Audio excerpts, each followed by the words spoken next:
네. 반갑습니다. 저는 잡지 악스트 편집장으로 있는 백다음이라고 하고요.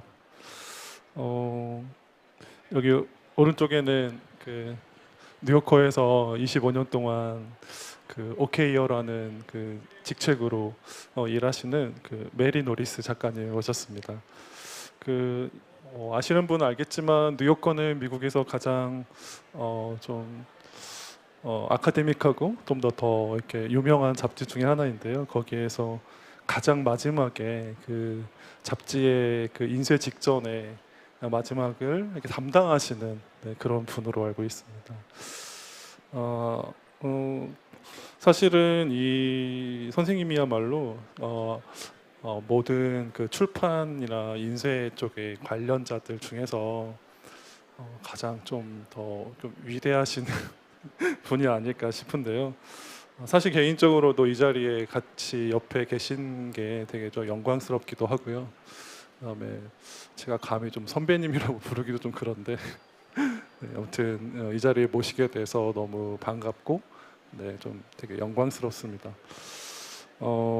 그리고 이제 선생님이랑 같이 그 책을 만들면서 아니면 잡지를 만들면서 좀 여러 가지 궁금했던 적을 좀 많이 질문을 드릴 예정이고요. 그리고 그 이야기들이 다 대충 정리가 되면 여기 앉아 계신 분들에게 또 질문 드릴 수 있는 또 시간이 있으니까 좀 정리를 좀 하셨다가 마지막에 선생님한테 저기 질문을 드시면 되겠습니다. 자, 그러면 선생님 좀 약간 인사부터 한번 시작해 볼까요? 네. 어떠셨는지요? 저기 뭐 한국에 오셔가지고 특히 뭐 첫 인상이라던가 아니면 이 도서전에 대한 어떤 그런 인상도 한번 좀 궁금합니다. 전반적인 소감에 대해서 좀 여쭤봐 주십시오. So to begin with, I'd like to know about your first impression by visiting and having some interactive programs within Korea. So what's your first impression in Korea and how do you feel about the International Book Fair today? Well, I am very honored to be here at such an event that has attracted so many readers. It's very exciting to see people who are excited about books and about reading. And I wish I knew Korean because there is so much here to explore. And I'm very grateful and honored to have been invited. And since I have this microphone, I'm going to thank the Kim Duran Agency and also Mam San-chek and Hanbi, who is my editor there. And forgive me for not knowing everybody's name, but also thank you so much for doing the interpretation. And also thank you to the person who translated my books, Kim something. 네, 먼저 이렇게 2022 서울 국제 도서전에 참가하게 돼서 무한한 영광으로 생각합니다. 정말 많은 분들이 이렇게 책을 좋아하시는구나라는 것을 이곳에 와서 깨닫게 되었고요. 너무나 많은 참가자분들이 이 국제 도서전에 참가하시는 걸 보니 저 또한 굉장히 흐뭇했습니다. 제가 한국어를 알았더라면 더 좋았을 텐데요. 오늘 이렇게 국제 도서전에 저를 초대해 주셔서 영광이고 감사합니다. 그리고 특히 또 제가 마이크를 들었으니 감사해 드려야 될 분들이 많을 것 같은데요. 특히 이번 제 저서를 또 같이 출간해 주신 마음 산책 또 출간사와 그리고 나한비 편집자님 그리고 또 저 책을 번역해 주신 김영준 번역사님과 또 통역해 주신 분께 감사의 말씀 드립니다. 네, 감사합니다.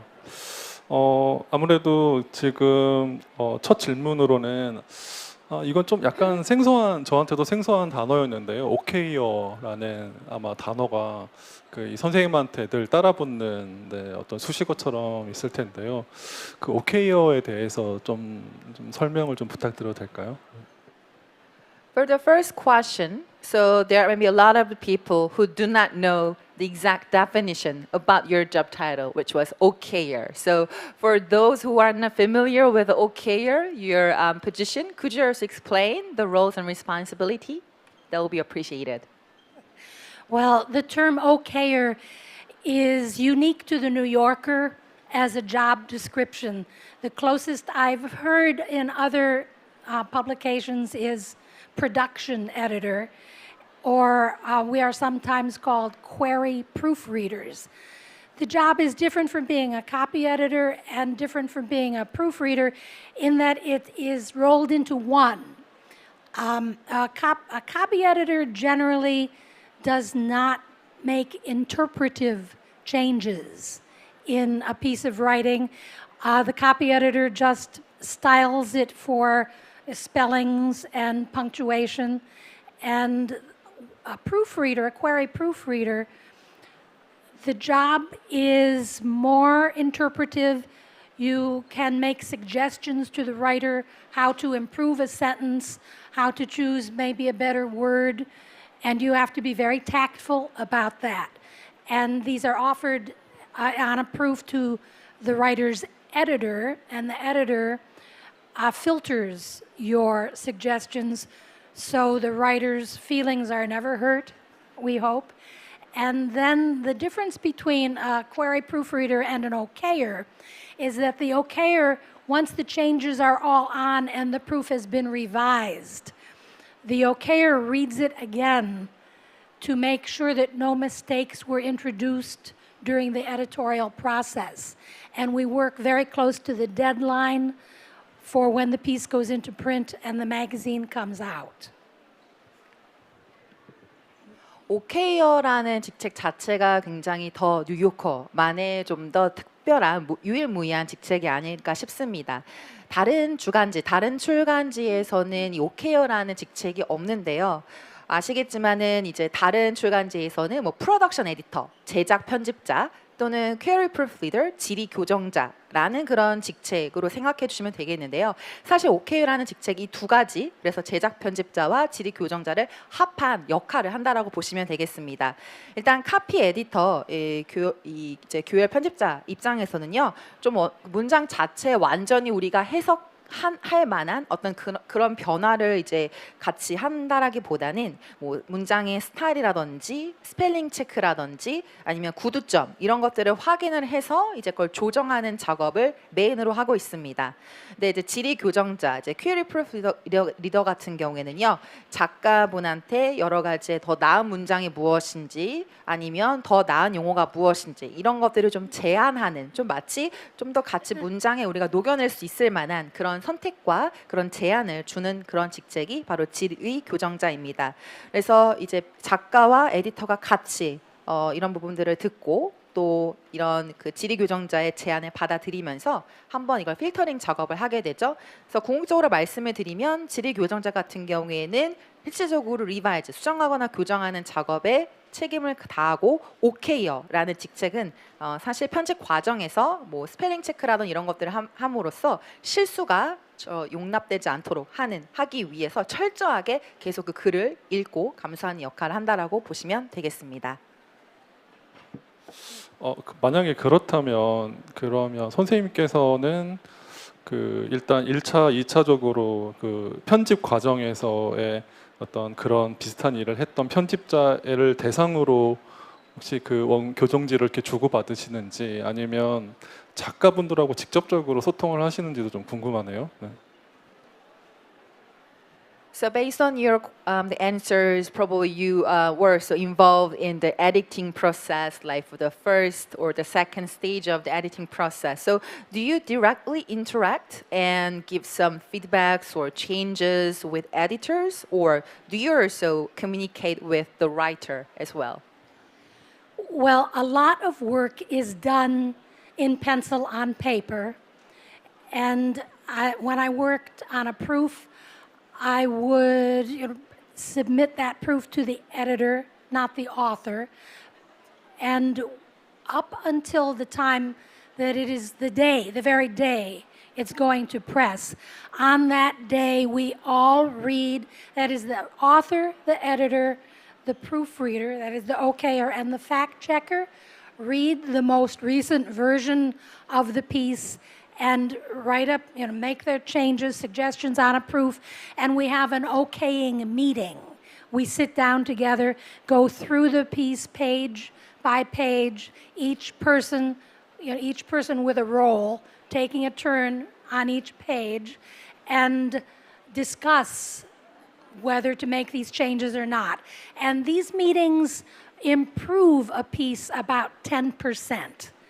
There is always something more to refine, it seems. And then it is the okayer's job to keep track of which changes are accepted, to put that all on one proof, and that is called the reader's proof. And then it didn't used to be this way, but everything is a desktop publication now, so it is also the okayer's job to enter those changes on the computer and to check herself very carefully, and then hand it over to the production department, what we call the makeup department at the New Yorker. So yes, there is interaction directly with the author and the editor and the fact checker at the end. Sometimes during a piece we have a drink together to make it more fun. 기본적으로 제가 일할 때는 종이, 펜을 항상 들고 다니면서 참여를 하게 됩니다. 보통은 저희가 이제 교정지를 제출하는 거는 주로 이제 편집자, 에디터한테 전달을 하고 작가한테 바로 직접적으로 제가 전달하진 않아요. 근데 이제 인쇄 당일 임박해서 이제 관련해서 이제 편집자 또 이제 팩트 체커라고 해서 실제 이게 사실에 입각한지 아닌지에 대해서 담당하신 팩트 체커 그리고 카피 에디터 이런 다양한 분들과 같이 이제 최근에 우리가 했던 그런 수정, 정정 사항이 과연 이게 받아들여져야 되는 건지에 대해서 이제 최신 버전을 갖고 또 다시 추가적인 평가와 논의를 합니다. 그래서 일명 저희가 이걸 오케이 미팅이라고 하는데요. 이게 정말 인쇄가 되는 게 오케이한지 아닌지 최종적으로 저희가 검토하는 회의입니다. 그래서 각 페이지별로 저희가 다시 한번 검토를 하게 되고 그 부분에 있어서 이게 맞는지 또 이 수정 사항을 과연 우리가 반영해도 좋은지 아니면 다시 재정정을 해야 하는지 이런 의견들을 나누는 회의가 오케이 미팅입니다.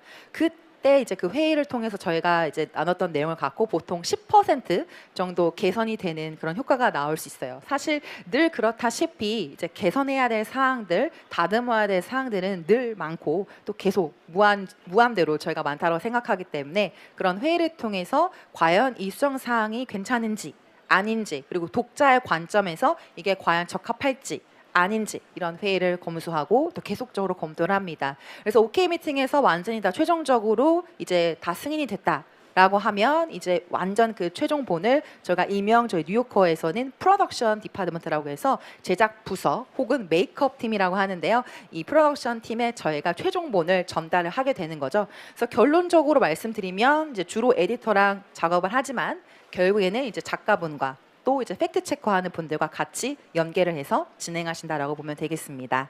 네, 알겠습니다. 뭐 미국이나 한국이나 뭐 약간 다르긴 하지만 그래도 크게는 차이가 없는 것 같네요. 네. 저희도 뭐 이렇게 직책이 좀 높으신 분들이 가장 출간 직전에 이제 오케이를 보고 그 다음에 만약 실수가 나오면 이제 집합을 하죠. 네, 그래서 뭐 비슷한 회의를 하기도 하는데. 그 제 기억에 그 선생님 첫 번째 책이었던 뉴욕은 교열 중에 보면 이런 얘기가 있었어요. 그러니까 자기는 편집자하고 교류를 하는데 실수가 나오면 체크를 해서 편집자에게 교정지를 주는데 그게 무언의 압박이 된다. 근데 그 구절을 읽으면서 굉장히 저도 비슷한 걸 많이 느끼고 있었거든요. 그래서 혹시 그런 것 때문에 한번 질문 드리고 싶었고 뭐 비슷하게 그 이제 편집자들하고도 일도 하지만 특히 이제 작가분들하고 많이 이제 그 교정지를 통해서 이제 소통을 하실 텐데 혹시 뭐 재밌었던 뭐 일화가 있었을까요? 한번 여쭤봐 주시겠어요? 네. So based on your previous questions and the answers, so we don't really think that there are a lot of the big differences between the Korean and the US, the publishing market and industry.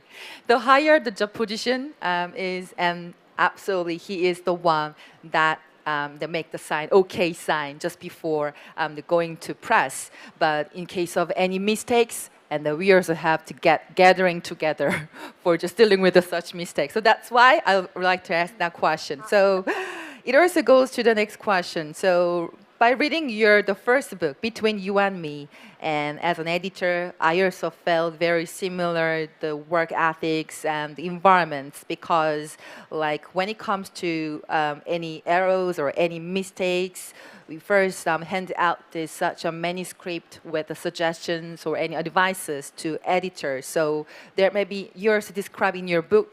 It's kind of the silent pressure or the burden on editors if we also deliver some like suggestions for making some corrections or any some advices. So I also feel that the same way. So my next question is that, of course, you mainly work with the editors, but is there any interesting or very exciting experience or any anecdotes that you have delivered any mistakes in which that you have directly communicated with writer in the past? I have developed relationships with writers over the years. What happens is we have a staff of about 5 people who give the okay, right? And if you're the okayer, basically, you know what that means. You're responsible, and if there's a mistake, it's your fault. Writers, well, really, we have developed, as I say, we develop relationships. So if a writer is used to having you as an okayer, you usually are assigned that writer for the next piece. So there's some continuity. I can remember only one time at an okaying meeting where a writer got really mad at me. And it was for a very silly reason. Do you know the game Mad Libs? It's a game we play where there's a sentence, a letter, a piece of prose, and you take out the nouns and verbs and you substitute others. And it's supposed to be funny. The results are supposed to be funny. And there was a writer who simply it was just a throwaway line. It wasn't important, but he was referring to Mad Libs, and he had put the formula, you know, an underscore, and then the part of speech in parentheses. And he wanted to boldface the part of speech. And one of the things the New Yorker does not do is put things in boldface. We also avoid italics. Everything is supposed to be easy on the eyes. So I tried to get this writer to not use boldface. And he was very insistent. When I said it's not our style, he said, "Don't you ever want to do anything fresh and new?" And I said, "No, I guess not." And then what was terrible of me is I said, and I revealed the secret behind the job, that once he went home, I stayed, and I could do anything I wanted. It was, of course, my job to do what the writer wanted, and ultimately I did do what he wanted, and the word appeared in boldface, and guess what? The world did not come to an end. So I made an exception, and it was the right thing to do at the time. 굉장히 오랜 시간 동안 작가와의 관계를 계속 발전해 나가야 되는 직업이죠. 그래서 보통 저희가 오케이 미팅에서 5명 정도가 이제 오케이 사인을 완전히 주면 그 이외에 이제 실수가 나게 되면 사실 그거는 오케이어 입장에서는 오케이어의 잘못이 됩니다. 어쨌든 말씀드렸다시피 작가의 관계가 굉장히 장기적으로 이루어지는데요. 뭐 이번 작품에 같이 한 작가가 또 다음번에 같이 할 수 있을 만한 그런 지속적인 어떤 관계가 있다라고 생각됩니다. 한 어떤 경험이 있는데 이제 오케이 미팅에서 사실 한 작가분이 저한테 굉장히 좀 분노를 이렇게 표출하셨던 그런 사건이 있었어요. 사실 굉장히 좀 재밌기도 하고 또 어리석은 그런 상황이기도 했는데 저 일단 이제 더 뉴요커에서는 거는 애드립스라고 해서 이제 문장 자체에서 뭐 명사나 동사를 빼고 그걸 다시 새로운 용어로 어떻게 대체할 수 있는지 이런 것들을 함께 이렇게 구사하는 그런 문장 표현들이 있습니다. 사실 저희가 이렇게 지향하는 것들은 굉장히 재미를 위해서 또 좋은 결과를 위해서 이런 애드립 같은 이런 부분들을 또 구사를 해서 문장에 녹여내는데요. 이 작가분이 사실 이 애드립 이 부분에 있어서 좀 뭔가 볼드체라고 하죠. 이제 글씨를 굵게 하는 볼드체를 선호를 하셨어요. 근데 저는 이렇게 얘기했죠. 뉴요커에서는 뭐 볼드체라든지 아니면 이렇게 글자가 휘어진 이탈릭체라든지 이런 것들을 지양합니다. 쓰지 마세요. 라고 이제 저는 오케이어로서로 얘기를 드렸습니다. 그랬더니 작가분이 조금 분노하시면서 아니 좀 새롭고 신선한 거 좀 해볼 생각은 없어요? 라고 얘기를 하셨더니 제가 아니요. 라고 강경하게 얘기를 한 거예요. 그래서 이제 그분은 다시 집으로 돌아가셨고 저는 또 계속 이제 머무르면서 내가 뭘 할 수 있을까라고 생각을 해봤고 결국에는 작가님이 뭐 볼드체나 이탈릭체 이런 것들 본인의 스타일을 녹여내서 문장을 구사하는 걸 원하셨기 때문에 원하는 대로 해드렸고 결국에는 뭐 저희가 지향하는 그런 결과대로 용어가 완전히 마무리되진 않았지만 뭐 그런 상태에서 이것도 한 예외가 될 수 있겠구나. 작가님 원하는 대로 해야 되는 게 맞는 거구나라고 또 그런 순간들이 경험이 떠오릅니다. 네, 알겠습니다. 저는 좀 더 다이나믹한 어떤 경험을 생각했는데 굉장히 좀 선생님답게 좀 언어적인 에피소드인 것 같네요. 네. 그러면 좀 이번엔 좀 다른 질문을 좀 드려볼게요. 좀 이런 질문 저도 가끔 받는데 왜 편집자가 되었는지 좀 이런 질문 받거든요. 근데 딱히 떠오르는 게 별로 없었는데 선생님한테 한번 질문 드리고 싶은데 이 언어 관련된 일을 진짜 너무 감각적이고 예민하게 지금 만지고 계시는 일을 진짜 오랫동안 하셨는데 어떻게 처음에 시작하게 됐는지 좀 궁금해서. 네. So your previous experience and the episode was not really that dynamic that I have expected. It was more related to the language related episode. And the next question is about that. How and why did you decided to become an editor? There may be like when it comes to long years career for the editors and editing in this industry, dealing with the language, actually it requires a lot of the sophisticated or very sensitive, emotional the feelings or the capabilities. So, what made you become an editor?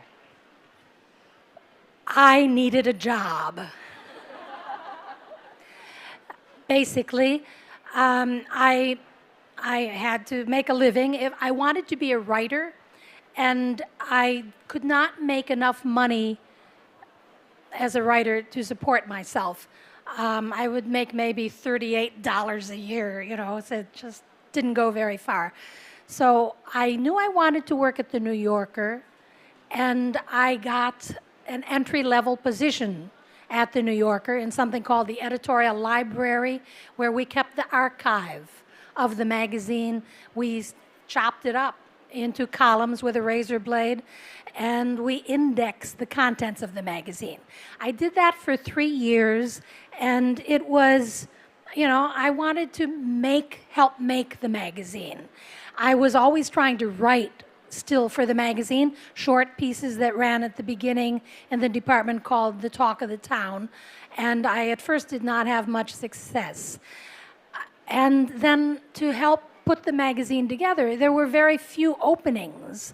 But I was accepted as an apprentice. I could leave my job in the library and go and work in something called foundry proofreading, which is the last read before a piece goes to press, and they don't want your opinion. All you're doing is comparing the old proof to the new proof and making sure no mistakes entered and making sure the words, syllables were divided properly and that everything was perfect. And from that, I got a job in something called Collating, where I would transfer changes from the editor, the author, the proofreader, and the checker onto a clean proof and send that to the printer.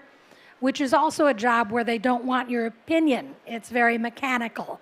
And from there, I finally ascended to the copy desk, which was the job I wanted. When I was working in the library, I could see out the window in the alcove of the building to the copy desk on the floor above me across the alcove, and I could see the person whose job I wanted.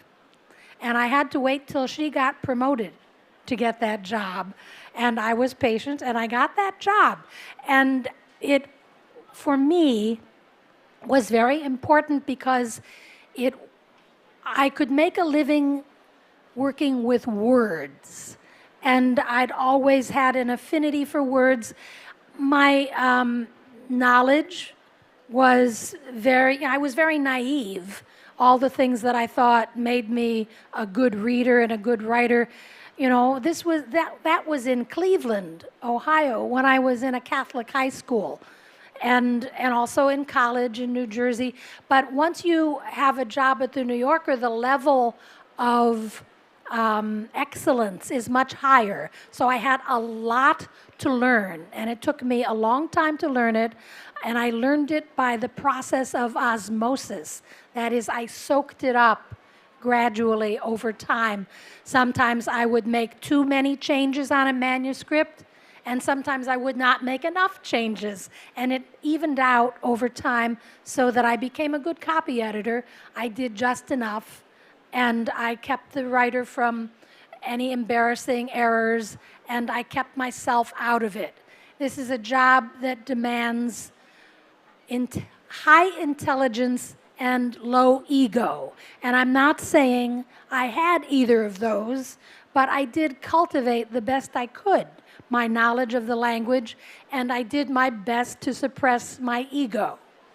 And gradually, I became good at that job, and I liked it. Of course, I still was always trying to write. That was my mission, was to write.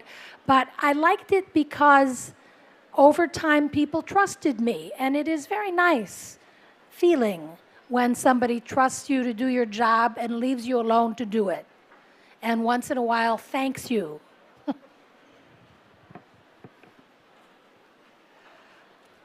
일단 저에게는 일이 필요했죠. 예, 돈을 벌려면은 일자리가 필요했기 때문에 이제 뛰어들게 되었습니다. 물론 사실 작가로서 이 생계를 버는 것 자체가 녹록진 않았죠. 처음에는 연 38달러밖에 벌지 못했습니다. 물론 이게 긴 시간 동안 제가 이 수입을 고수했던 건 아니었지만 어쨌든 녹록진 않았죠. 그런데 제가 뉴요커에 이제 처음 들어갔던 이 직책이 에디토리얼 라이브러리에서 일하는 사람이었습니다. 즉 이제 편집 이 교정본에 대해서 관리하고 이제 기록 보관소라고 해서 아카이브가 있는데요. 이 아카이브 내에는 책들을 각각의 인덱싱 작업을 통해서 분류하는 그런 업무를 3년 정도 했었습니다. 그래서 뭔가 제가 내가 이 잡지에 도움을 주는 사람이구나 라는 생각을 하면서 이제 임했고요. 처음에는 굉장히 작은 작품에 임했습니다. 처음에 제가 참여했던 게 이제 토크 오브 더 타운이라고 그래서 이제 한국말로 굳이 직역을 하면은 뭐 장안의 화제거리 이런 식으로 이제 핫토픽 같은 것들을 처음에 소개하는 그런 매거진의 도입부가 있는데 그 부분부터 제가 시작을 해서 점차 이제 단계를 밟아 나가게 됐습니다. 도서관에서 일하면서 뭐 일명 제가 파운드리 프루프 리더라고 해서 정말 인쇄 바로 직전에 다시 한번 최종적으로 교정하는 사람을 이렇게 파운드리 프루프 리더라고 얘기를 하거든요. 그래서 지금 이 직책을 제가 맡고 전에 있었던 그 수정 사항과 또 다시 최근에 이제 비교를 해보면서 어떤 수정 사항이 있었는지를 비교해보고 스펠링을 확인해보고 음절이 제대로 갖춰졌는지 최대한 문장 구조나 어휘가 잘 완벽하게 갖춰져 있는지 이런 것들을 확인하는 그런 업무를 지속을 했었습니다. 그러다가 다시 이제 좀 더 제 개인적인 의견이 들어가지 않는 뭔가 기계적인 그런 업무가 주요 이제 일을 했었죠. 같이 비교해보고 분석해보고 이런 것들을 다른 이제 에디터분들과 또 팩트 체커분들과 또 카피 에디터분들과 하게 됐습니다. 그러고 나서 제가 정말 고대하던 카피 데스크로 가게 됐는데요. 사실 제가 아까 도서관에 일했던 시절에 대해서 말씀을 드렸잖아요. 도서관에서 일했을 때 그 창문 너머 이제 아카이브 빌딩 넘어서 저쪽에 이제 반대편에 있는 4층짜리 건물을 보면서 내가 일하고 싶은 데는 저긴데 카피데스크 저쪽에서 난 일하고 싶은데 라고 늘 생각을 했었고요.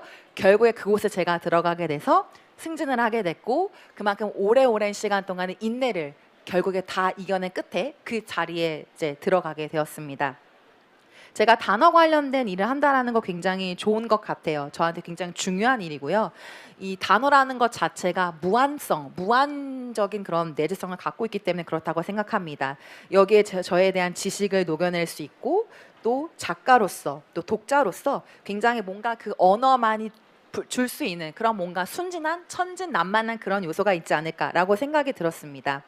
뭐 저는 이제 그 천주교 교회에 있는 고등학교의 오하이오주에서도 공부를 했었고 뉴저지인 대학교에서도 공부를 하면서 이 정말 탁월성이라는 게 얼마나 중요한지 당연히 이 교육을 받으면서 계속 오랜 시간 동안 배웠고요.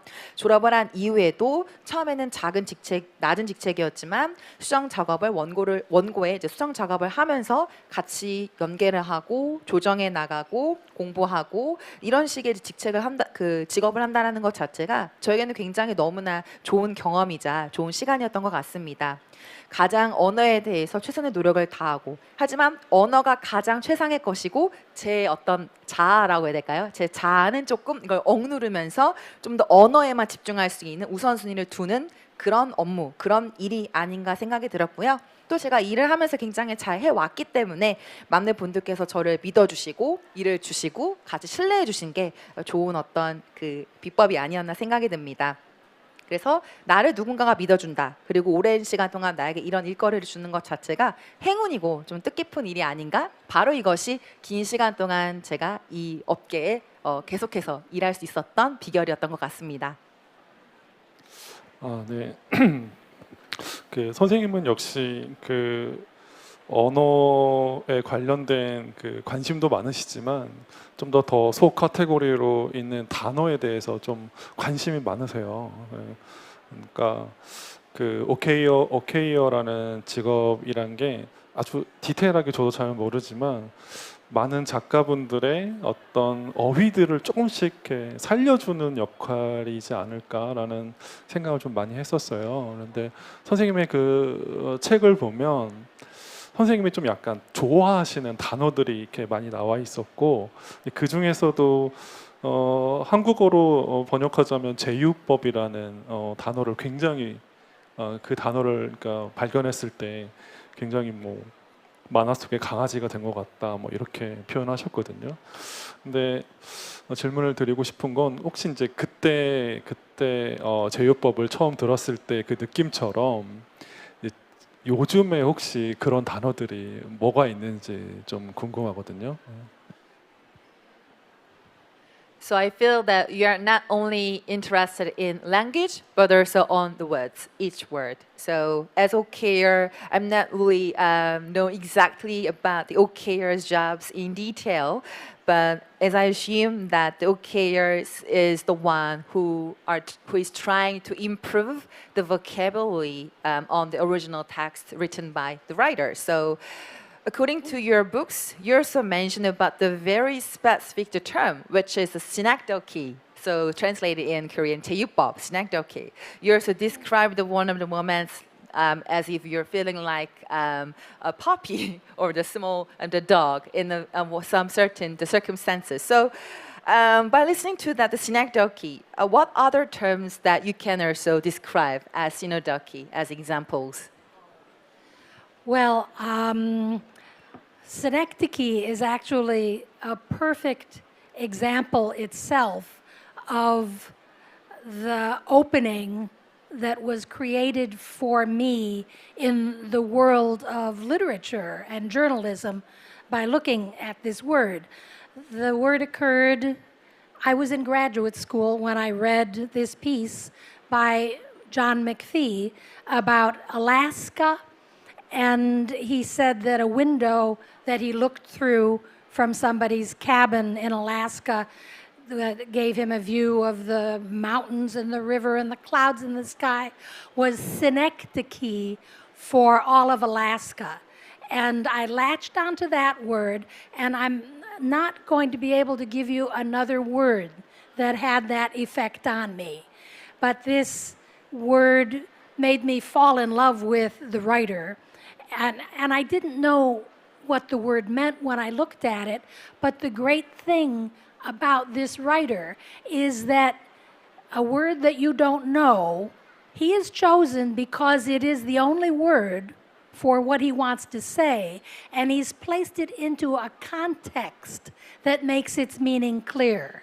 So a synecdoche is kind of a metaphor for, this window, and the view was kind of a metaphor for all of Alaska. And the word synecdoche, for me, was a metaphor for literature, for literary nonfiction, which is what I was reading when I read The New Yorker before I went to work there. And again, I was not able to think of another word that has had the same profound effect on me. 네, 제 생각에는 사실 뭔가 완벽한 어떤 예시, 네, 그렇죠. 스낵도키 제휴법이라는 것 자체가 그 자체만으로 주는 굉장히 영감이 좋은 게 많다고 생각됩니다. 뭐 문학이든 아니면 저널리즘이든 다시 뭔가 새로운 어떤 곳으로 뭔가 펼쳐질 수 있는 그런 개방될 수 있는 그런 완벽한 언어의 유법이 아닌가 생각되는데요. 제가 존 맥피님이 이제 저술한 책을 제 대학원 시절 때 읽은 경험이 있습니다. 그때 이제 그 소설의 배경이 알래스카였거든요. 근데 소설에 이런 내용이 나와져 있어요. 내가 창문 너머 보이는 그 시야에 대해서 막 묘사를 하면서 책에서 뭐 강, 뭐 하늘, 나무 이런 식으로 마치 누군가의 어떤 옷장을 들여다보는 것 같다라는 식의 묘사하는 그런 표현구가 있었거든요. 사실 이 단어라는 것 자체가 더 많은 것들을 포괄해주고 포함해줄 수 있는 그런 효과가 있다라고 생각이 들었고, 그게 아마 작가분들도 지향하는 그런 방법이 아닌가 생각됩니다. 처음에는 내가 그 용어에 대해서 혹은 그 단어에 대해서 몰랐다 하더라도 제휴법을 통해서 계속 그 맥락에 따라서 맞춰 나가면서 이게 어떤 숨은 뜻이 있는 거였구나, 이게 이런 의미였구나라는 것을 맥락을 통해서 다시 명확하게 이해하고 깨닫는 것, 그게 제휴법이 아닌가 생각이 들고요. 아까 말씀드렸다시피 이제 알래스카라는 그 자체를 하나의 어떤 창문 넘어서의 시야에 보이는 강, 뭐 하늘, 나무 이런 것들이 전체적으로 총체적으로는 알래스카의 어떤 전반적인 모든 것들을 포함시킨다 라고 볼 수 있고, 그걸 이제 은유어라고 저는 생각이 들기 때문에 문학에서의 제휴법은 은유와 같고, 특히 논픽션에서는 그렇다라고 생각이 들고요.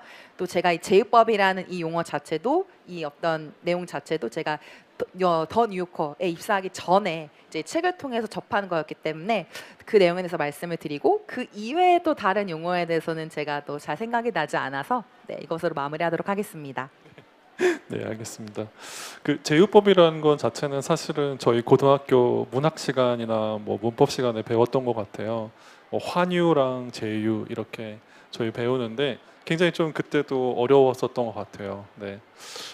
지금 막 생각나기에는 상징과 알레고리랑 비슷했던 것 같은데 일단 한번 네이버로 검색해 보시면 될 것 같고요.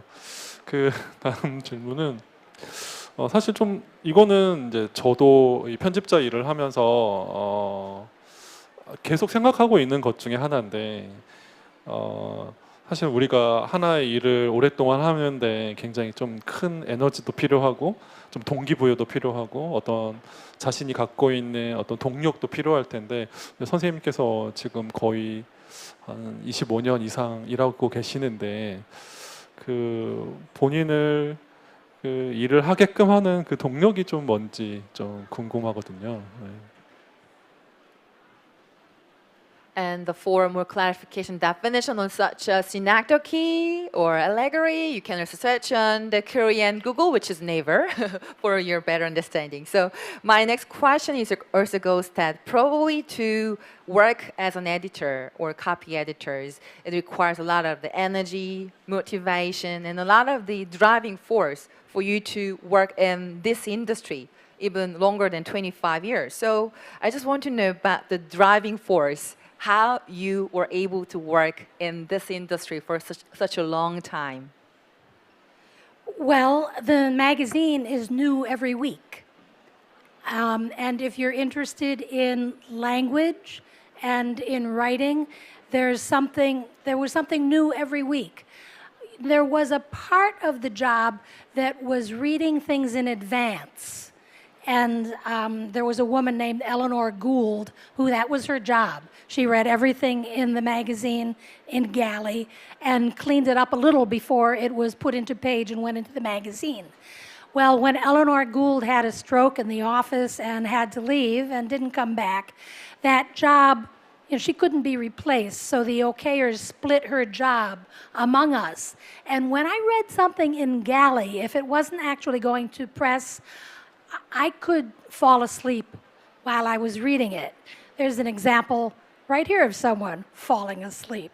So you have to have some pressure and what is the word? Adrenaline, in order to stay interested in what you're doing, week after week and year after year. And you have to be very devoted to detail. And it was not a problem. It is not a problem for any of the people who have become okayers that I know of, that we were ever bored with the work. The New Yorker brought out kind of a missionary thing in people, some kind of fervor. The idea from the very beginning was that the editors wanted to put out a perfect product. And you know how hard that is. You have to be alert. Our motto was ever vigilant. Let no error creep in. And at the same time, of course, you had to remain flexible, and you had to be open to any piece of writing that came to you that needed your improvements. And of course, also be tactful. But the main trait, I think, of the people who do this kind of work is their attention to detail and a devotion to the language. 사실 이제 제가 일하는 매거진은 거의 주간지다 보니까 매일같이 새로운 내용을 또 싣고 또 저희가 인쇄를 합니다. 그래서 언어에 관심 있는 분들, 문장에 관심 있다라고 하시는 분들은 늘 끊임없이 새로운 내용을 저희가 다루기 때문에 이제 그런 부분에서 굉장히 흥미가 있지 않을까라고 생각이 들고요. 저희 일명 일하는 공간이 매거진 내에서 이제 갤리라는 공간이 있는데 거기에서 이제 알레나 굴이라고 하는 이제 담당자분이 있었습니다. 근데 이제 이분이 완전히 총괄적으로 일을 하다가 나중에 이제 퇴사를 하시고 다시 돌아오지 않으신 분이 있었기 때문에 이 총괄 책임자가 하던 일을 각각 이제 저희가 내부적으로 또 이제 그 R&R이라고 하죠. 역할 수행을 나눠서 또 이렇게 진행을 했었고요. 사실 제가 갤리라는 이 공간에서 계속 끊임없이 교정 작업을 하게 되면 앞에 계신 분처럼 이렇게 잠에 들기도 하고 너무 피곤해서 이렇게 좀 잠에 이렇게 취해서 힘든 경우도 있습니다. 하지만 이 직업 자체가 주는 의미가 무엇인지 한번 생각해 봤을 때는 뭔가 한 디테일한 거에 대해서 굉장히 내가 헌신할 자세가 되어 있는가, 이걸 정말 내가 소중히 여길 수 있는 그런 자세와 마음가짐이 되어 있는가, 그게 아마 가장 시발점이 아닌가라고 생각이 듭니다. 그래서 뭐 누가 이 업무에 대해서 생각을 하던 케어를 하든지 간에 그것보다는 매일같이 저의 뉴요커에서 이런 어떤 사명감을 갖고 새로운 아이디어, 하지만 이것을 완벽한 어떤 인쇄물로 뽑아내기까지 모든 사람들이 좀 더 경각심을 갖고 하나의 오차, 하나의 오타라도 용납하지 않지만 서로의 의견은 공감해 가고 개방적인 그런 의견을 수렴하면서 좀 더 유연성 있게 이런 매 하나하나의 순간마다 그것을 판단하고 계속 귀 기울이고 계속 주의 깊게 그런 노력들을 하고 또 더 나아가서 이걸 좀 전술적인 그런 방법으로 서로 같이 업무를 하고 진행을 합니다. 그래서 가장 중요한 건 과연 내가 이 부분에 있어서 아주 디테일한 것까지 관심을 기울일 준비와 그리고 헌신이 나에게 있는가, 아마 그것이 제가 이 일을 오랫동안 해왔던 비결인 것 같습니다. 뭐 이어서 그렇다면 혹시 그 선생님이 그 오케이어 업무 계속 수행하실 때 혹시 뭐 원칙이라던가 아니면 뭐 가이드라인이라던가 이런 것들이 좀 어떤 좀 분명하게 좀 있었던 것 같은데, 근데 그것들이 처음부터 계속 지금까지 유지가 되어서 지금까지 이 자리에 오신 거잖아요. 만약에 사실은 그 가이드라인과 그 원칙도 사실 궁금하지만 이제 그 일을 물려받은 그 후배들도 그 가이드라인과 원칙을 끝까지 지키고 있는지도 좀 궁금합니다. 네. So as an OKR, there should be very clear guidelines or principles that you have maintained throughout your career. So that could be also one of the foundation that how you will really keep the OKR for such a long time. So first part of the question is that I am very curious about your clear guidelines or principles for OKR. But at the same time, I do also wonder that the next generation, the successors, so next generation editors or OKRs, are they also maintaining such the guidelines or principles? So that's my two parts of questions. Well, I guess I should have said that if there's a principle to copy editing, a kind of motto, it would be like the Hippocratic Oath, do no harm. And that takes a while, I think, to instill in a person because a young copy editor sometimes wants to be noticed, and that's not the job. The job is backstage. It's to disappear. If they notice you, it's usually because you made a mistake, and that's not the kind of attention that a copy editor needs to draw. I think, though, that I have seen the staff at the New Yorker grow. I've seen some of us grow old and leave, and at the same time, I've been amazed at the passion of young people who want to be copy editors and who want to absorb the New Yorker style. And some of them, there's always, probably in every copy editor's career, there's a phase where you overstep, where you do too much. And you learn by the response to that to do it less as your career goes on. Otherwise, you probably don't have a career. But that is the abiding principle, is to help and want to help and to keep the spotlight where it belongs and to do no harm. 일단 카피 에디터로서의 좀 원칙, 모토는 다음과 같습니다. 일명 저희가 히포크라테스 선서를 할 때도 다른 사람에게 혹은 타인에게 위해를 끼치지 말자라고 저희가 선서하는 그런 내용이 있다시피 다른 사람들에게 뭔가 해를 가하지 않는 그런 원칙을 갖고 이제 일을 하고 있습니다. 차세대 카피 에디터 분들에게 있어서도 사실 이런 부분이 굉장히 중요한데요. 우리가 이 카피 에디터로서 주목을 받는 이유는 사실 실수를 했기 때문에 주목을 받는 거죠. 그래서 보통 저희가 좀 지향하는 어떤 직업 스타일은 좀 백스테이지, 다시 말해서 안 보이는 그런 사람이 되는 것입니다. 왜냐하면 실수를 안 하면 당연히 저의 어떤 존재 자체가 잘 입각이 되지 않겠죠. 그러면 실수를 하는 순간 저희가 다 모든 타인의 이목을 받게 됩니다. 그래서 그런 부분에 대해서 늘 유념을 하면 좋으실 것 같고요.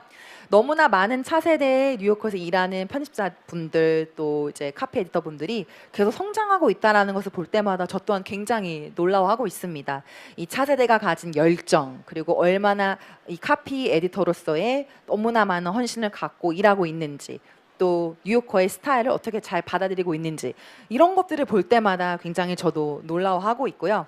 하지만 다른 사람이 어떤 선을 넘지는 않아야 된다고 생각됩니다. 그러니까 물론 문제가 있었을 때 대응을 잘 해야 되겠지만, 그렇다 하더라도 너무 다른 사람들의 업무에 너무 과대 혹은 과도하게 개입하는 것은 오히려 저희가 이 업계에서 오래 살아남을 수 없을 그런 어떤 방해 요소가 되지 않을까라고 생각이 되고요. 이 직책을 하면서의 어떤 원칙, 준수해야 되는 원칙은 다른 사람을 같이 돕는 것, 그리고 나는 다른 사람을 돕고자 하는 그런 마음이 있는가, 그런 것들을 같이 좀 생각을 해보면서 나아가는 게 바로 제가 고수하는 원칙입니다. 네, 알겠습니다. 편집자들이 가장 많이 겪는 갈등 중에 하나는 바로 새로운 언어를 수용할 것인지 아니면 거부할 것인지라고 저는 생각하는데요.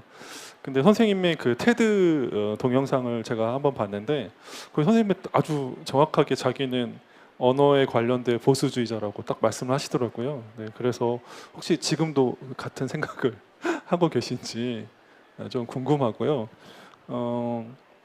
왜 새로운 언어, 즉 우리들이 신조어라고 하는 것들, 뭐 은어 아니면 시간이 흐르면 우리들의 단어들이 계속 바뀌잖아요. 근데 이제 선생님께서는 그거를 약간 뉴요커 스타일이라고 하시면서 변하지 않았으면 좋겠다라는 그런 생각을 늘 이렇게 견지하시더라고요.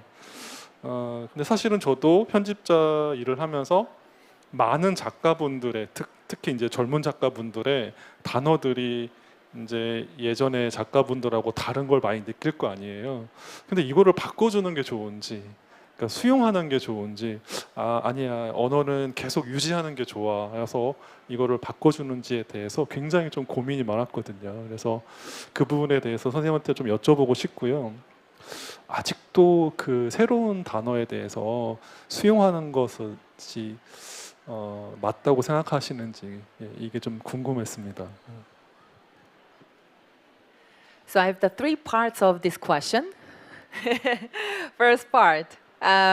So I have also watched your TED lecture, the TED presentation. That you also mentioned that you are a conservative. You having some conservative ideas on changes of language.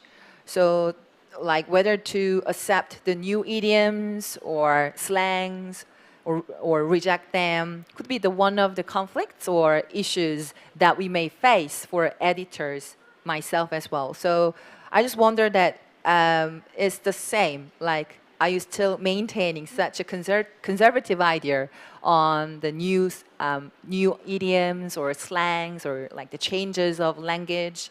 That's the first part.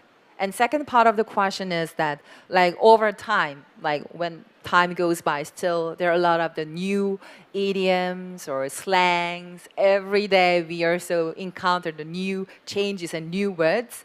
But according to the New Yorker style, probably including you, like the people working for the New Yorker, do not really accept a lot of the changes of language. So do you also in the same way? Because personally, as I have worked with young writers, and actually their styles, like words or the expressions, were totally different from the older generation writers. So still, this is one of the concerns, whether to accept such a new changes or not to accept those one or reject, but still maintaining the original one. So these are also my second part of the question. Are you also having these experience? My third question is that, do you really think that we need to accept the new language, like new slangs or the new idioms nowadays? So three parts. Okay, I'll try to get back to the first part. I remember giving that TED talk, and I remember some of the things that I talked about in it. And I do have a strong conservative streak about grammar and spelling even. And it is something that while I was at work at the New Yorker would be worked out on a case-by-case basis, a word-by-word basis. If somebody wanted to spell, the shorthand for microphone, mic, we spelled it at the New Yorker like the name Mike, M-I-K-E. But people who used microphones a lot knew that the microphone itself said on it M-I-C, short for microphone. But when you had that word, say, in the past tense, mic'd, it looked like miced. It looked wrong in English, and it continues to look wrong to me. So I would try to persuade a writer to use our old style because there was a reason for it. Now, about the difference between being conservative and being antiquated, that is a difference. We get a lot of, what would you call it, back talk at the New Yorker still about things that have not changed. For instance, the two dots over the word cooperate. And just today on Twitter, somebody who is an expert in usage in English wrote that he wished that we would close up the word percent. Percent, we spell per space cent. And we're the only ones who do this.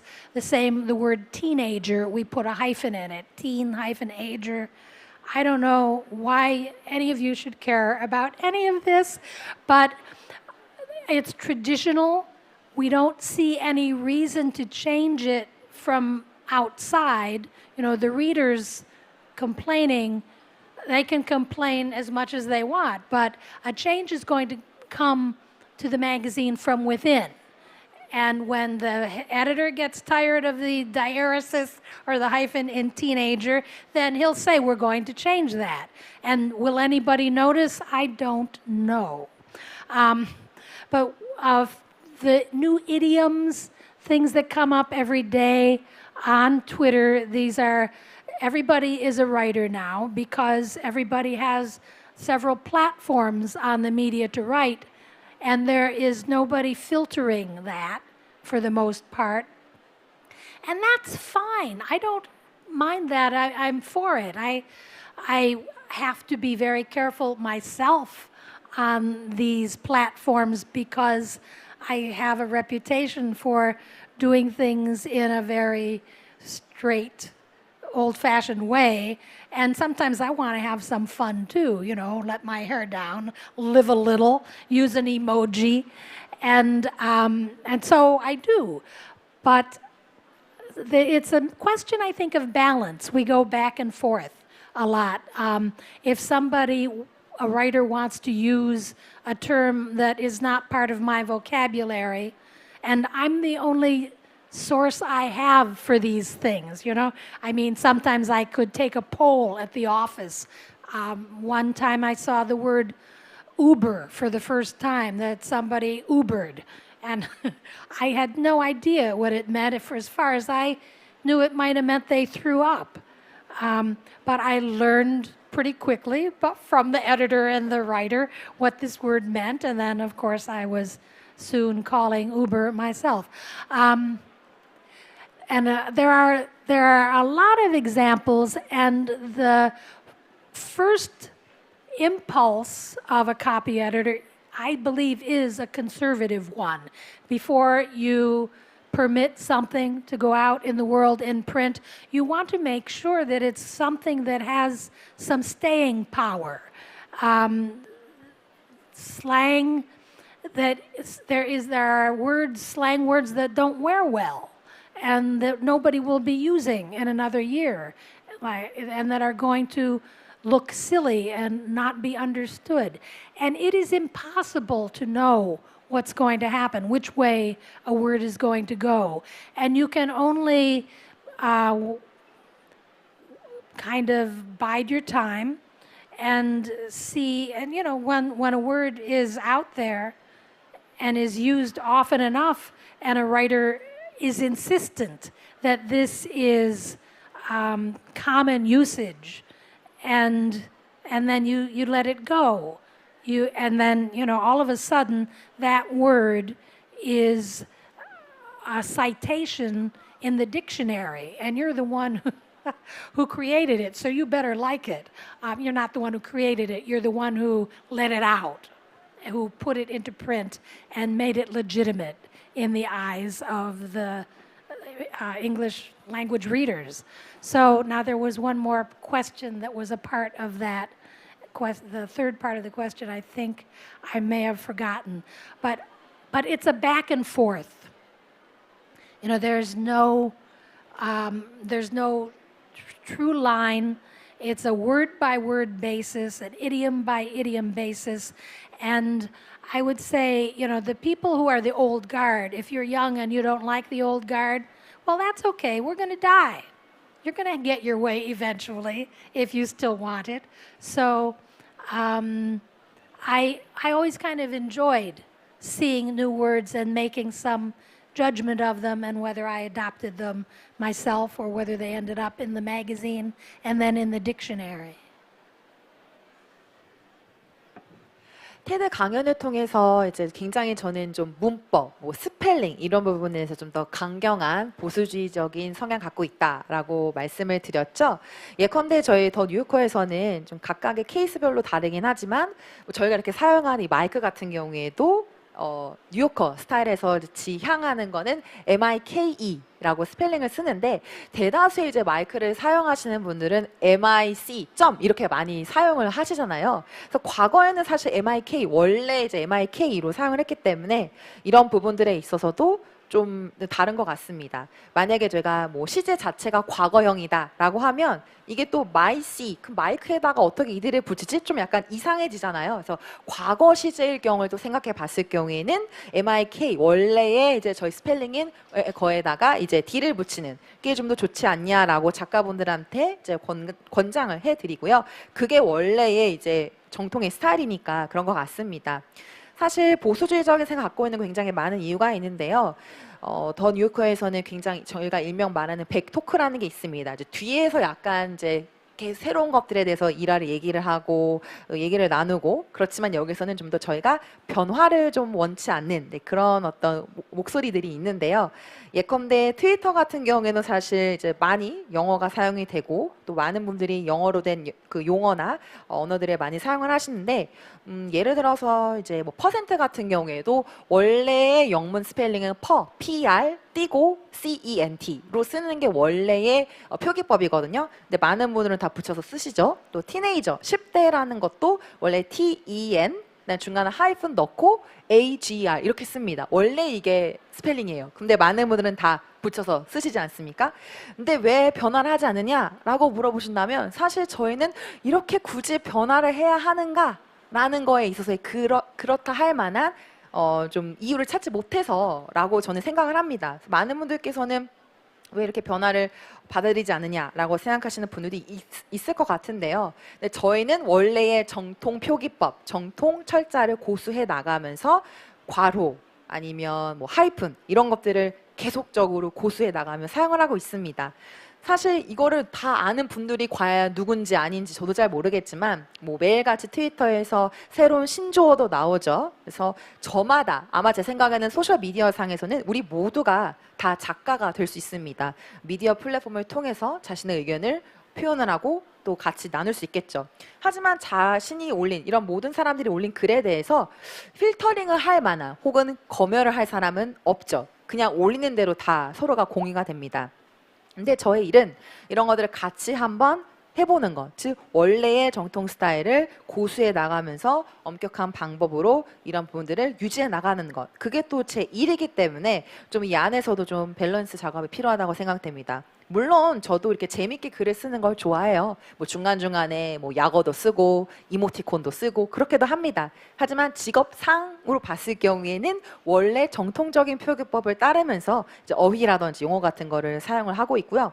처음에도 사실 저희 동료들이 이제 우버 막 이렇게 얘기를 하길래 우버가 뭐야? 우버가 뭐지? 우버가 잘 상용화되지 않았던 시절이었습니다. 그런데 우버라는 게 이런 한마디로 택시를 부르는 이런 서비스 콜이구나 라는 걸 알게 되면서 그때부터는 익숙해지면서 이제 우버라는 것들을 사용을 하게 되고 우버를 통해서 택시를 잡고 이렇게 된 거죠. 이처럼 새로운 신조어 용어들이 계속 나오고 있습니다. 하지만 이제 보수적인 어떤 견해를 갖고 있는 사람으로서 봤을 경우에는 신조어를 우리가 받아들이느냐 받아들이지 않느냐 이런 것들은 사실 좀 이 뉴요커 입장에서 봤을 경우에는 저희가 원래의 정통 스타일을 고수하고 유지해 나가는 그런 매거진이다 보니까 사실 이것을 어디까지 어느 정도로 이 새로운 신조어를 받아들여야 하는지 그 방향성은 사실 저마다 좀 다르다라고 생각이 듭니다. 자주 사용하는 용어고 신조어가 자주 사용이 되고 그 다음에도 계속 사용이 된다라고 한다면 모든 사람들이 잘 입각하고 인지할 수 있는 그런 사용이 되겠죠. 하지만 만약에 신조어가 나오는데 다음 연도에 만약에 이 용어를 사용하는 사람들이 많이 없다라고 한다면 그것은 더 이상 신조어가 아니고 더 이상 우리가 사용하는 그런 새로운 어떤 슬랭이나 이런 표현이 아니게 됩니다. 그래서 사실 사전에서의 우리가 이런 것들 인용 꾸려서 넣을 것인가 신조어로 받아들일 것인가 안 받아들일 것인가는 바로 여러분들의 몫이다라고 생각이 들고요. 하지만 이제 인쇄업계에 종사하는 사람으로서는 좀 더 정통적인 그런 방법과 표기법을 갖고 나아가는 게 저의 임무이고 직업이지 않을까라고 생각이 됩니다. 세 번째 파트에 대해서는 제가 질문을 다 좀 잘 잊어버린 것 같지만 다 연계가 되어 있다고 생각합니다. 단어이든지 간에 또 어떤 신조어를 사용하든지 간에 어느 정도 저희가 좀 사용할 수 있을 만한 그런 범위가 있고요. 물론 오래된 용어라 할지라도 뭐 젊은 분들은 지향하는 경우도 있겠지만 계속적으로 이 용어가 잘 사용이 되고 빈번하게 사람들 간에 사용이 되는가 그런 부분들도 잘 살펴봐야 될 것 같습니다. 그래서 저는 어쨌든 정통적인 고수를 하는 그런 사람으로서 네, 보수적인 경향을 갖고 이 매거진 업계에 계속 일을 하고 있습니다. 아, 네. 제가 그 질문 드렸던 이유는 사실은 그 잡지를 만드는 입장에 서면 우리들이 소비자라고 생각하는 독자들을 생각하지 않을 수가 없잖아요. 근데 그 독자층을 넓히는 그 방법 중에 하나가 바로 언어를 계속 수용하는 일이라고 저는 생각하거든요. 근데 또 반대로는 이렇게 선생님 말씀처럼 이 책이란 게 약간 공공재의 역할이 있잖아요.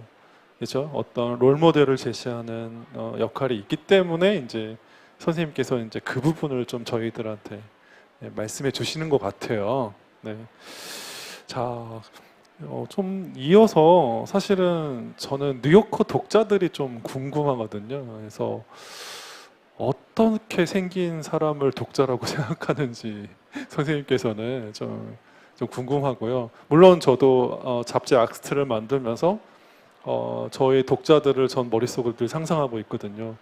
아마 이런 드라마를 좋아하고 이런 음악을 좋아하고 아마 나이는 이 정도 뭐 그다음에 술은 이만큼 먹고 뭐 이렇게 상상을 하긴 하는데 혹시 이제 잡지 만들어 보시면서 아까 전에 그 드렸던 그 새로운 언어를 받아들이는 아니면 거부하는 이런 것과도 좀 연이어서 질문을 드리고 싶은데 그 뉴요커를 만드시면서 어떻게 독자들을 생각하고 상상했는지 좀 궁금합니다. 네, 어떤 사람들을 대상화했는지에 대해서.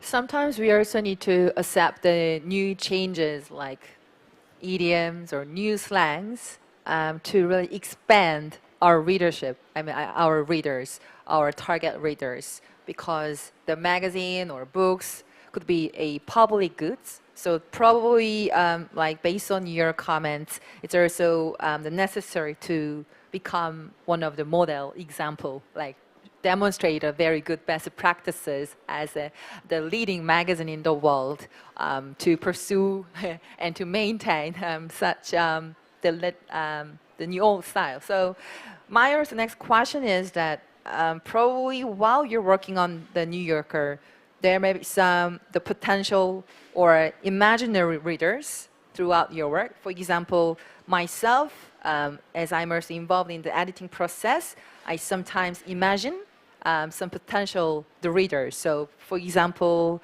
what types of the drama or the Korean drama or the music they like, or what age group that my potential readers could be, or how much they can drink alcohols. So, such the very potential requirements or conditions that I sometimes try to imagine to really reflect their opinions for my editing process. So that can also kind of intertwine with the previous question when it comes to accept or reject the idioms or slang. So do you really have some certain level or a certain group of your readers? So I just wondered that who actually, like for whom or on whom you're really targeting for the New Yorker. Is there any certain group of readers?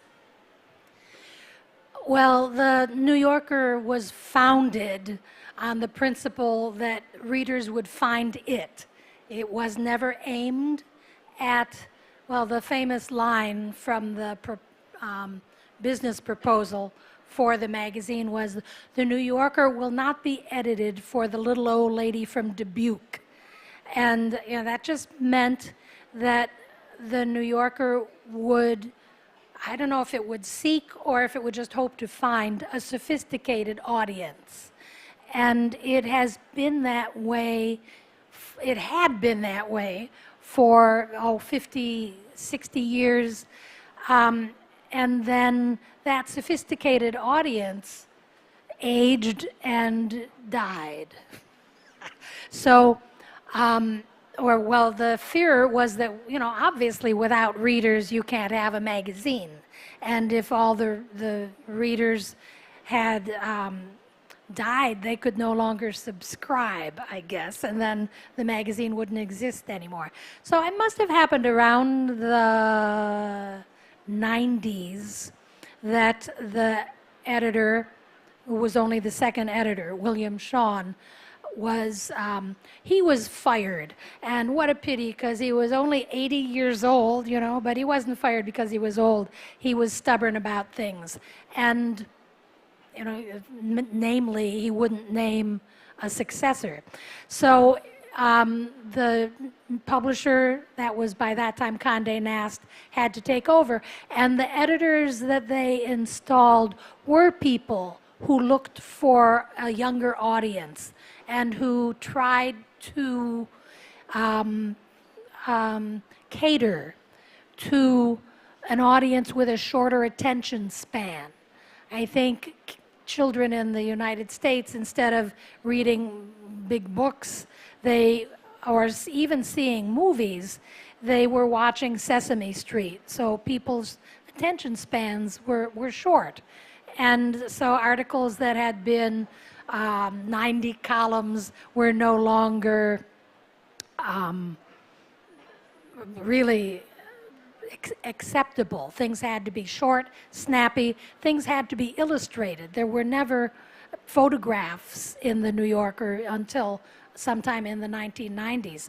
So, you know, I think there was a part of me that wanted to say, we don't pander to readers at all, but you have to keep your audience. You have to have an audience. And so there was an effort to bring in younger readers. The idea always has been, though, that what we generated as a magazine, we weren't really looking for things that the audience would be interested in, the readership would be interested in. We were trusting that things that we were interested in would draw a readership. You know, if the material was interesting, probably the thing that we most shared with the readers, we hoped, was a curiosity about all kinds of things. And young people and old people, if they're vital and alive, they're curious about things. So those are the things that we hoped would attract young readers. It was always a kind of,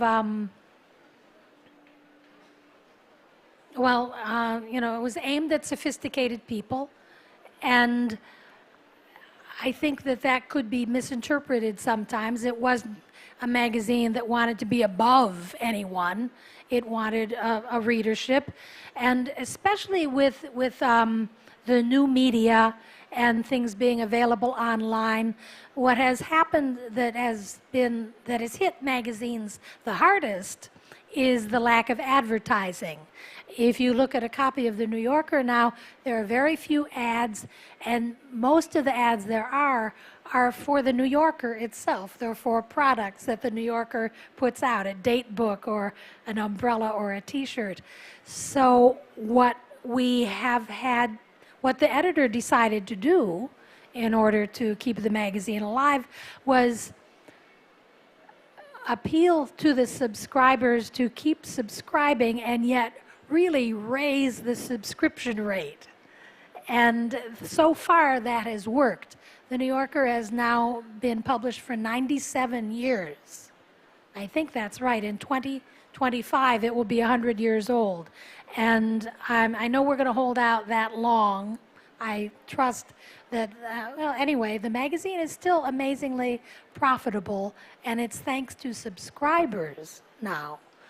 I still don't know how they make their money on the digital side, on the web, but they do.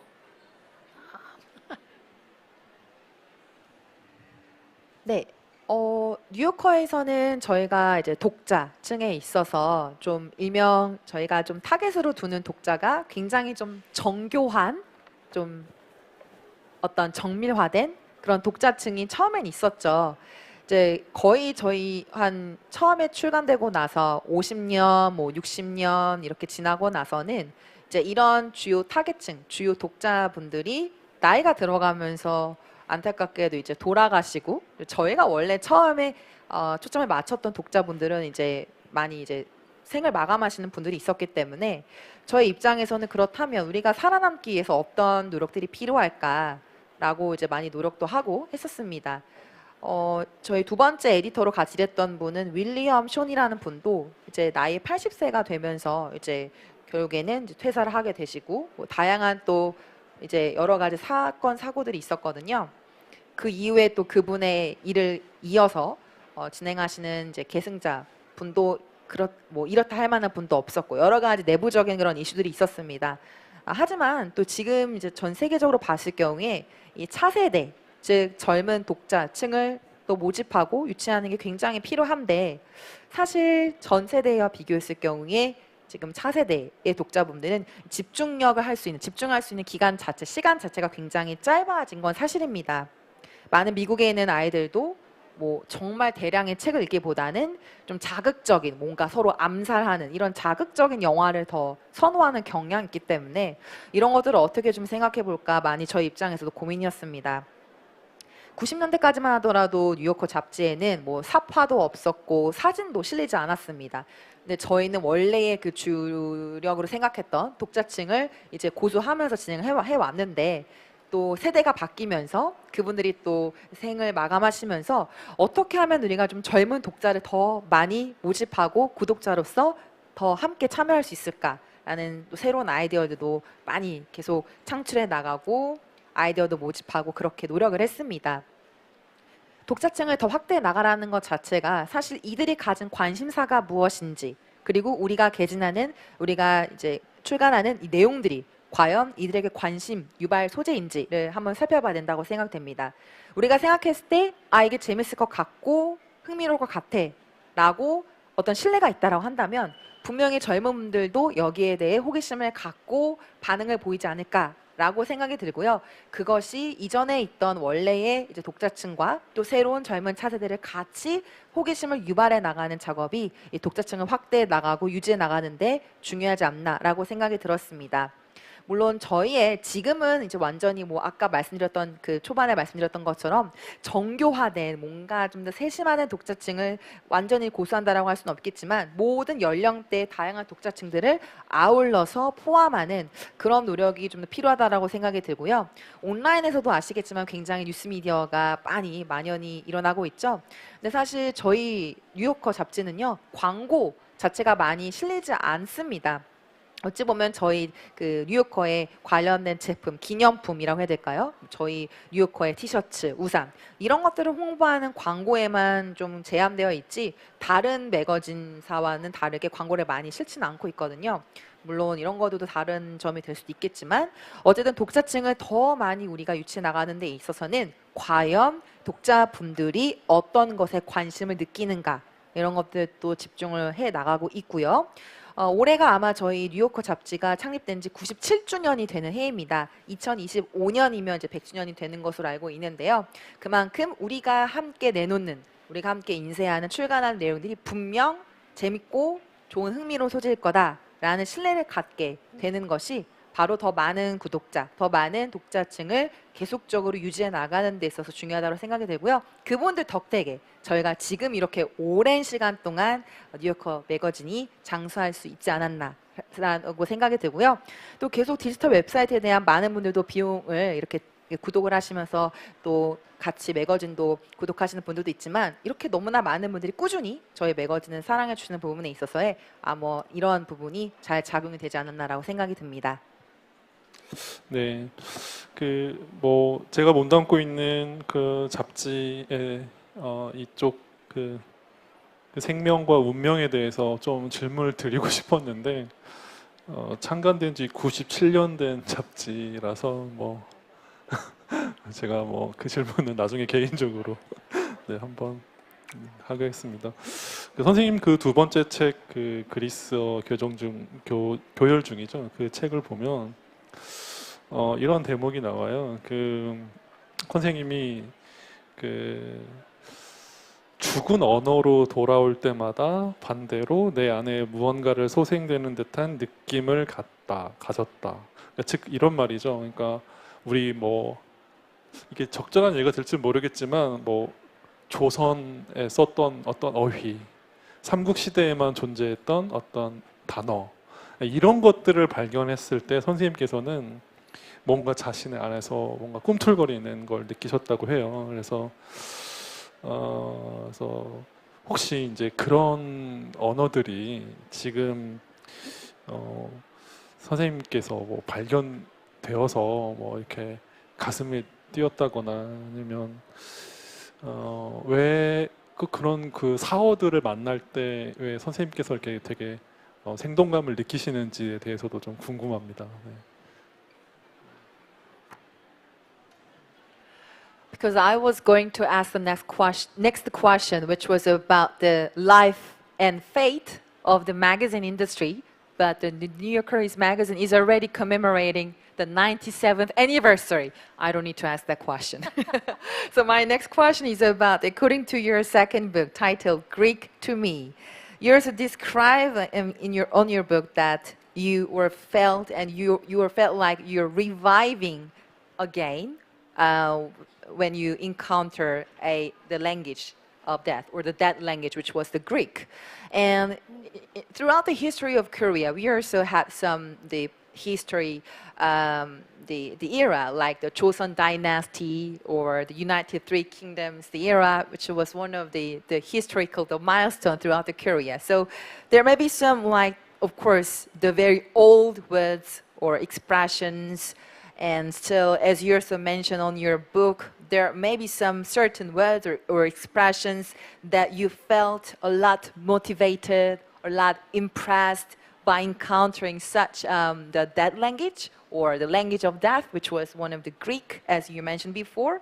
So I just wondered that how you really felt about the language, the Greek words. So were you really thrilled by encountering such the dead language, the Greek, or how did you really feel about those moments? Can you more describe about your examples from Greek? Well, what was thrilling to me about studying Greek, there were many things, and the first thing was the new alphabet. You know, I thought that I could never read Greek because it had a different alphabet. And then I remembered that I had learned the English alphabet before I went to kindergarten. I was 4 or 5. And if I could learn an alphabet when I was a child, I could learn an alphabet when I was an adult. So the Greek alphabet itself was not as big a hurdle as I thought it would be. And it's beautiful just from the design point of view anyway. But once, and I'm beginning to get a little sense of this from trying to learn the Korean alphabet, to be able to sound out a word out of these shapes. It really does give me a thrill. It helps if I know what the word means, in this case, it helps if it's a word that has been borrowed from English, actually. But otherwise, I will try to make some kind of mnemonic, make a memory chain so that I can remember.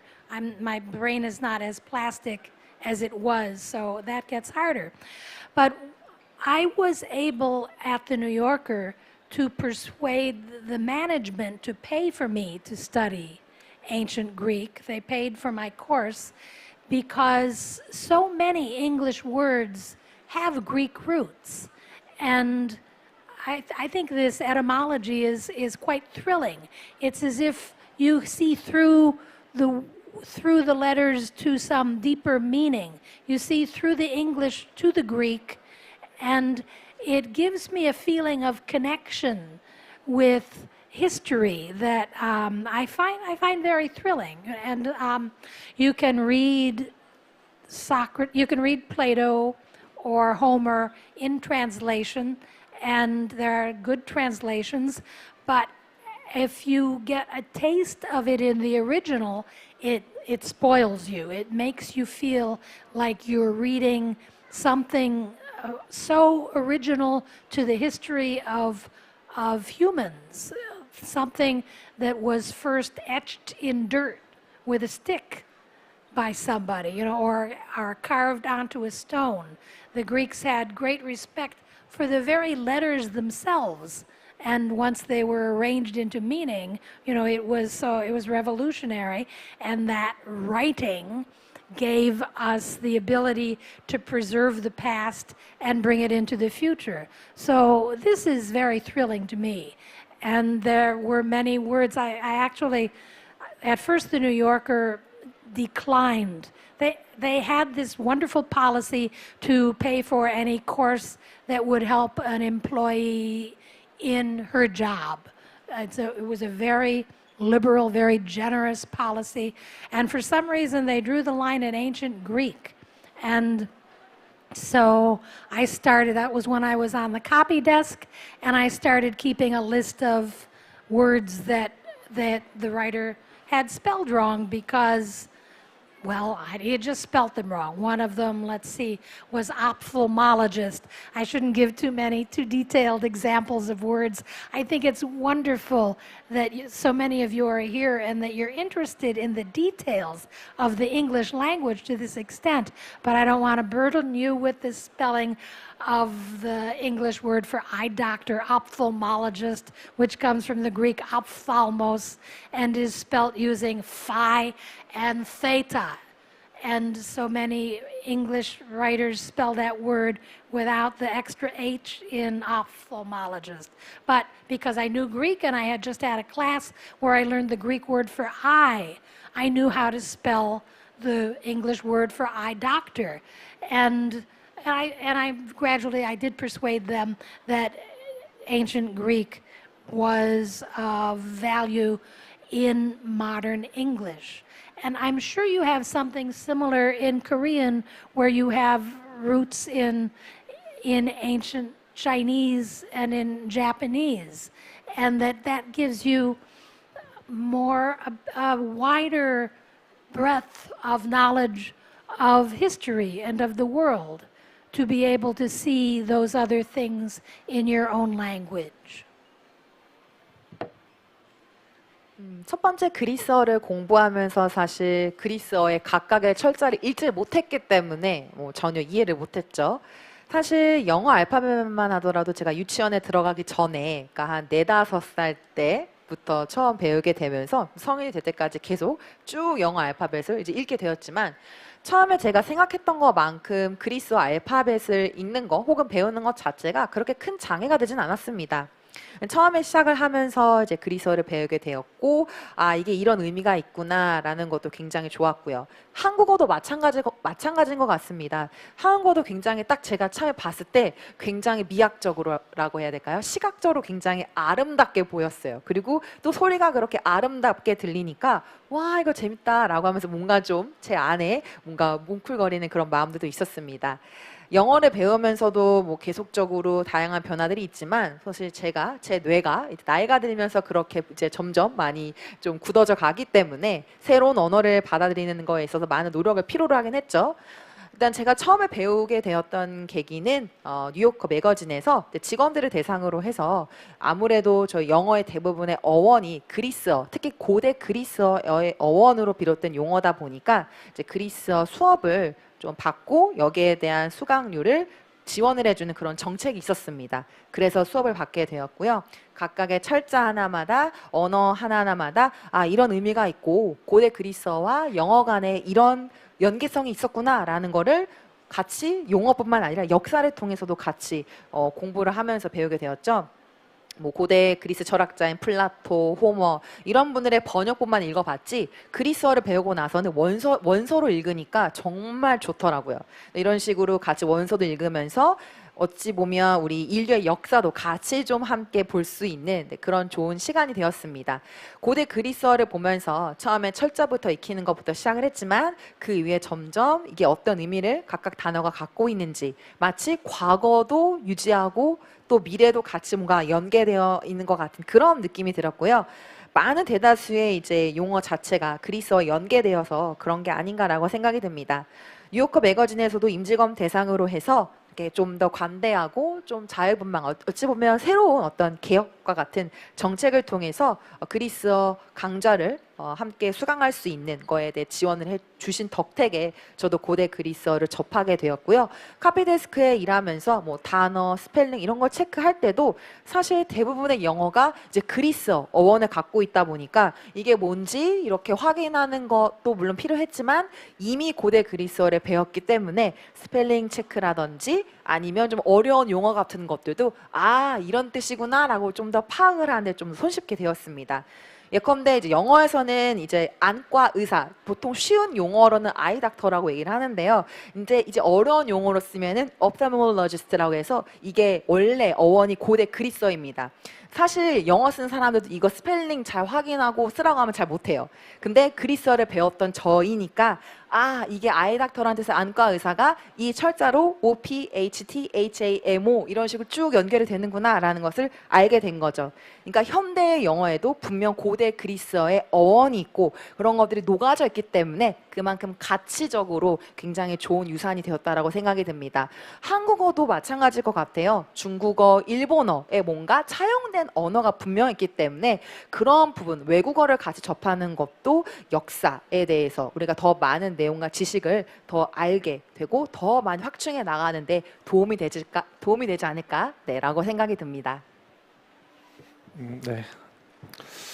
아 제가 아까 예를 잘못 들었네요. 그 조선시대, 삼국시대의 그 죽은 언어가 아니라 우리의 그 언어의 그 처음에 있었던 기원 같은 거를 말씀하시는 것 같아요. 뭐 그렇게 따지자면 중국어가 되겠죠.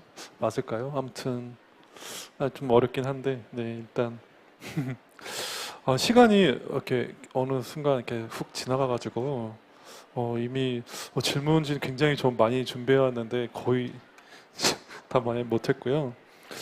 이어서 현장에서 혹시 질문이 있으신 분은 이렇게